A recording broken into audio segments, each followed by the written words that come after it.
What's up, guys? Welcome to Flex Friday for week 11. We're already in double-digit weeks this year. It's starting to fly by, and these weeks are starting to get super important. You're racing for playoff spots, so your flex matters more than ever. If you haven't been to the channel before, Andy and I are going to give you some high upside or safe floor flex takes that we like for this weekend. These are not your every week starters. These are some guys that are a little deeper. But Andy's going to get us kicked off with his first player for the week. Andy, nice to see you, man. Good to see you too, my man. Got to throw on my sweatshirt today. Been on a little bit of a cold streak, so we're hoping to snap that this week. And we're going to start off with Mike Williams, kind of my waiver wire guy. He's only rostered in 23% of sleeper leagues and only played 12% of snaps last week, which is definitely not a great sign. But on his load target, hauled it in for a 32-yard touchdown. And as he gets more familiar with his offense, I see that snap share increasing. This Ravens defense that they're playing this week has allowed the most yards, the most touchdowns, and the most fantasy points to opposing wide receivers. He has huge big play potential, and this is a game where the Steelers are going to be forced to score points. This Ravens offense, even though the Steelers defense is great, this Ravens offense is going to get theirs. It's tied for the third highest over-under of the week, and I really wish this was a primetime game. This is going to be great. Whoever wins is going to be in the lead in the AFC North. And, this is a bit of a riskier play, but he definitely has the potential to boom out this week. Yeah, upside for Mike Williams, basically he's going to be a deep ball receiver, so it's pretty easy to learn the plays that you just run streaks on. It ain't that difficult to run those. He knows. Go run deep. If I get you one-on-one, I'm going to throw it up to you. He already scored last week. Look, he's going to get one-on-one with the way George Pickens has been playing. And like you said, everything about this matchup is good for Pittsburgh. I think Pittsburgh may win this game. I love them with the spread +3 at home. A lot of these division games get really close. And I think one thing that's underrated in fantasy football is, yes, you want matchups when you're targeting a bad defense or a high-scoring matchup. But I also think games that really tend to be neck and neck can lead to good production fantasy-wise too, because you're playing to the last snap of the game. You're not playing only 3 quarters, right? Like, this is going to be a battle. Russell's going to be thrown in the fourth quarter with either trying to seal the game, trying to catch up. And Mike Williams showed last week that he has a chance to get in the end zone every week with a deep ball from Russ. So moving into my game from a high-profile for the division kind of game to a not for the division kind of game. We got Browns, Saints, but I'm going with running back, and I'm going with my boy Nick Chubb. Saints defense just absolutely horrendous against the run. I think last week was the get-up game, the new special teams coach coming in. I think this week's going to be a little more of a letdown for the Saints, and I think Chubb's just going to slowly get healthier as the year goes on. They're not really going to unleash him this year. It doesn't really make sense, but he's got a good chance to score. He's their goal line back. He's going to get probably, 12, 13, 14 rushing attempts at least as they just pound the game and try to beat the Saints. So I think Nick Chubb's a really safe option this week, and I'd be stoked to put him in my lineup as a RB2 or a flex kind of player for week 11. No, yeah, I definitely agree with that. As the season goes on, we expect Nick Chubb to get a little healthier and healthier. And this New Orleans defense has a ton of injuries in their secondary, but they've also been really bad against the run, 31st DVOA. And this is crazy too. This game is in New Orleans, and at home, the Saints have been allowing over 180 rush yards per game. So there's a lot of opportunity for Nick Chubb to get it done on the ground. And if he is back to like 85% of the guy who he was last year, then, it's a great matchup for him, and he has both a high floor and pretty solid ceiling. So moving into Andy's second player, it's in a game with the biggest spread of the week. Andy's going running back on Jacksonville. Travis Etienne, can he return to glory finally, or what's been going on? Obviously, Mac Jones at QB, Andy. Yeah, we'll see about glory. September, he wouldn't have qualified for this list. Here we are, week 11. Etienne's only being started in 42% of leagues. And if you drafted him and are still in contention, good on you. You've done a great job with the rest of your fantasy management. And on paper, this matchup doesn't look great. The Lions have been really good against running backs. But especially in a PPR league, I think that Etienne has a solid floor.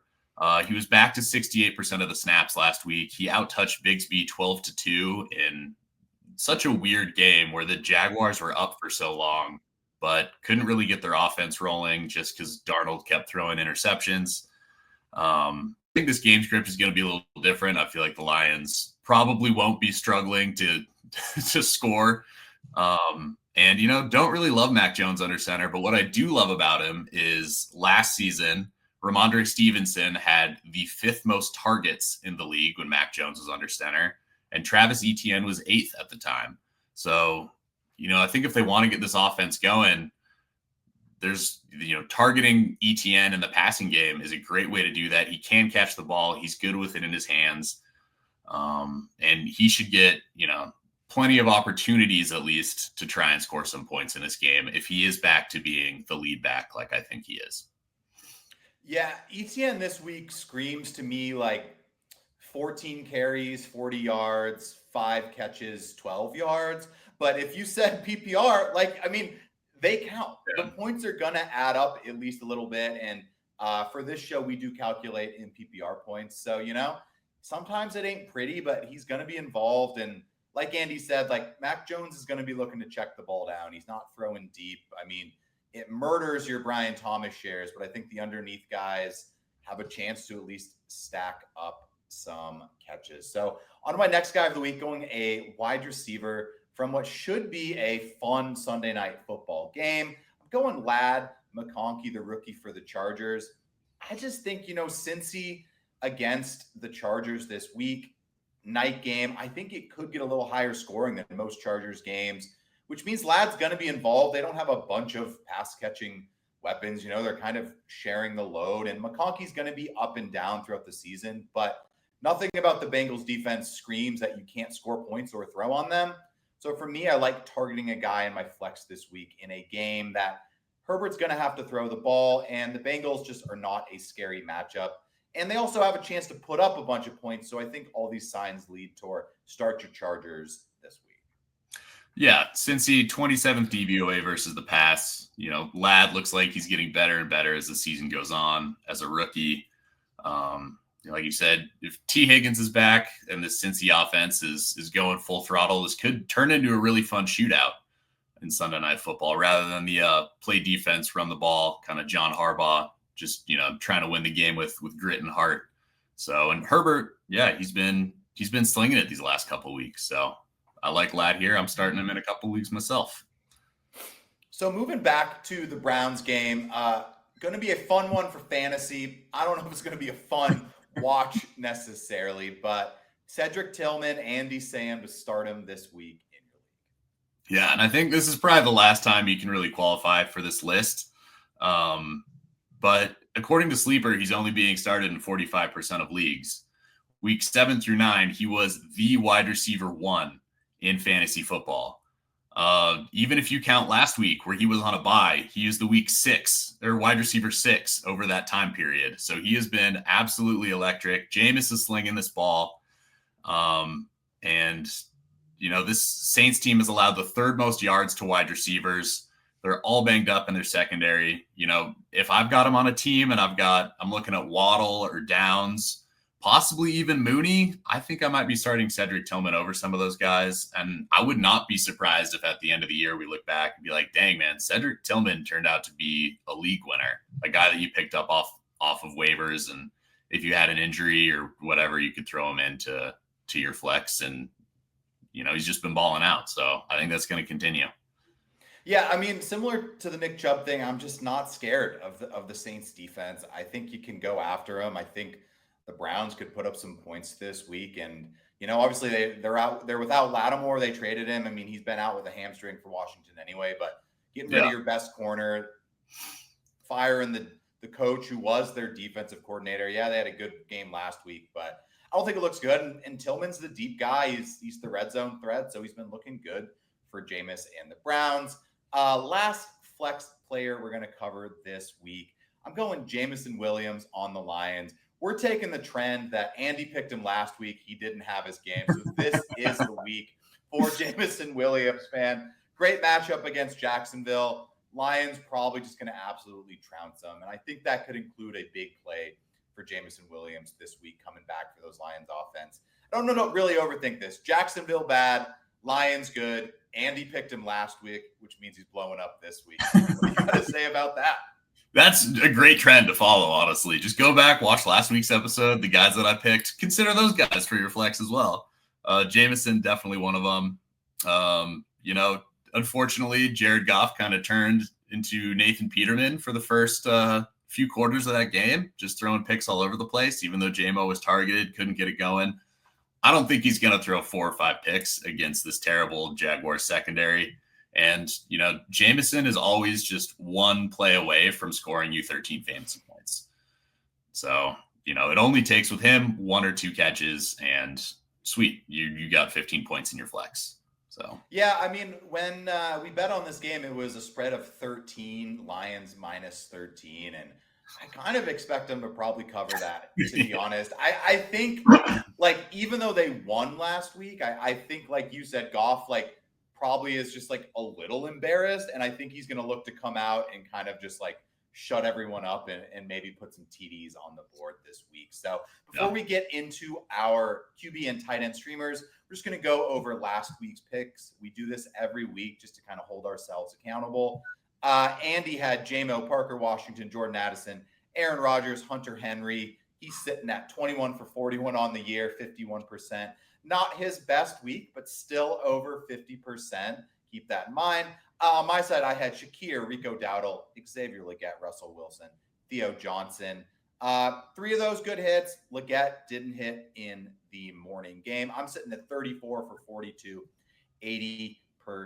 But moving into our streamers for the week, Andy's going back to our favorite game of the week, Jameis Winston. He's going with the stack. Andy, do you want to add anything about Winston specifically in this matchup? The Saints allowing the 4th most passing yards, only allowed 8 TDs, but like we've talked about, this secondary is totally different. Like you said, Lattimore's on the Commanders, Adebo's out for the season, Kool-Aid McKinstry might be back, still dealing with a hamstring, and Jameis has thrown the ball over 40 times in both of his starts. We'll see if they have to do that this game, but they're definitely willing to let him sling it. And the fun thing about, Jameis is he'll throw it to anybody wearing a jersey. And if he throws a pick 6, it just means they get the ball right back and they get to keep the offense on the field and try and score more points. So, he's always fun to root for. I like Cedric Tillman in this game. I like Jameis. So, and then you actually, if this is the game that's on and for some reason you have to watch this game, now it's a little bit more exciting for you, because otherwise, if I didn't have anybody playing fantasy, I would not want to watch this game. Yeah, I mean, I've been so thankful that I have Alvin Kamara in a lot of leagues, because it forces me to watch Saints games. Because just like you said, other than that, dude, without Shaheed on the field, it's a rough watch. But yeah, we don't really need to repeat ourselves too much. We like the Browns this week. Saints defense is really bad. I think you target the offensive weapons there. Yeah. Moving into mine, I'm going with a stack as well. Talked about Lad McConkey.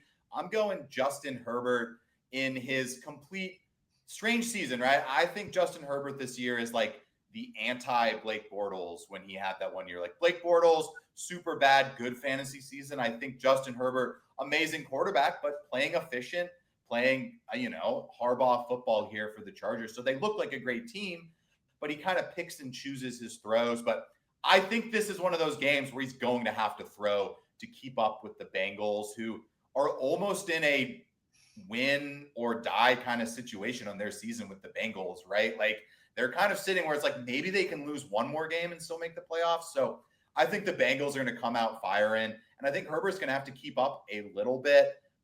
He doesn't have the best weapons this year, but he has a chance to get in the end zone with his legs like he did last week. He's been running a little bit. Lad's been looking good, and I know we hate to say it, but Quentin Johnston may not be the bust we once thought. Like, I still don't think he's a stud by any means, but he's been playing his role in that offense well. So I like going after Herbert this week. I don't know if he has QB1 upside, but I think he could sneak his way in as a top 12 quarterback this week for sure. Yeah, and don't count out first-round pick Jalen Reagor on that offensive side of the ball either. But, since he's allowing the 5th most points to opposing quarterbacks, this game is in LA, and Herbert has been a top 12 quarterback the last 3 weeks against defenses that have been a lot stingier against the pass. So, he still has the ability to get it done, like you said, with his legs as well. So yeah, I think this is a great matchup. And rumor is, heard it on the SGPN podcast, that there are Charger jerseys popping up in little gas stations in LA, which has not been seen since the team moved. So are the Chargers starting to get a little home field edge? We'll find out Sunday night. I love it, man. And moving into Andy's tight end, we are triple stacking the game. Andy going with Big Montana, Will Dissly at tight end. The best, worst tight end you could play this week, I think, Will Dissly. Yeah, he's a fellow native of our home state.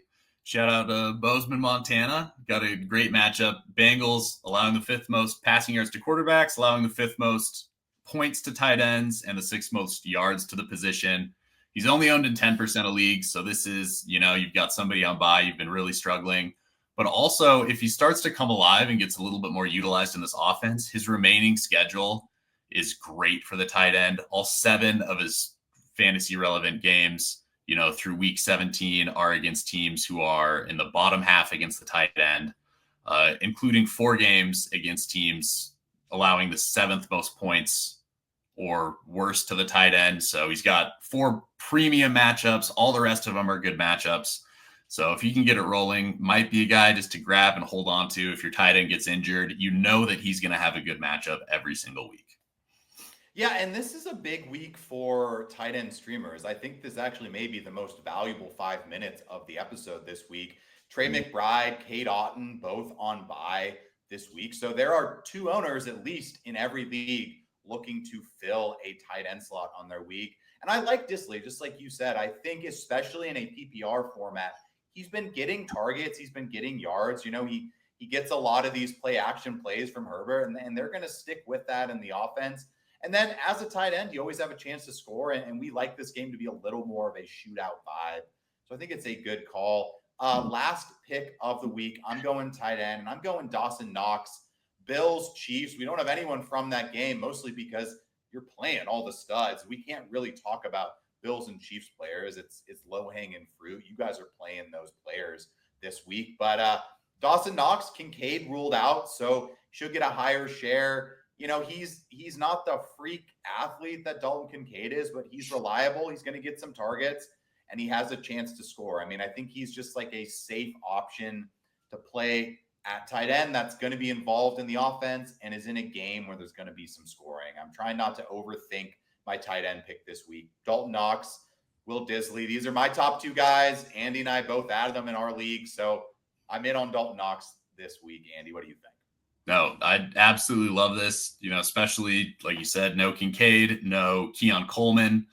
And the Chiefs have a phenomenal defense, except when it comes to the tight end. They've allowed the most yards to that position. And in his 4 games as a starting tight end for the Bills versus the Chiefs, Knox has put up 14.2 points, 3.9 points, 22.2 points, and 19.2 points. So 3 of those 4 games have been phenomenal.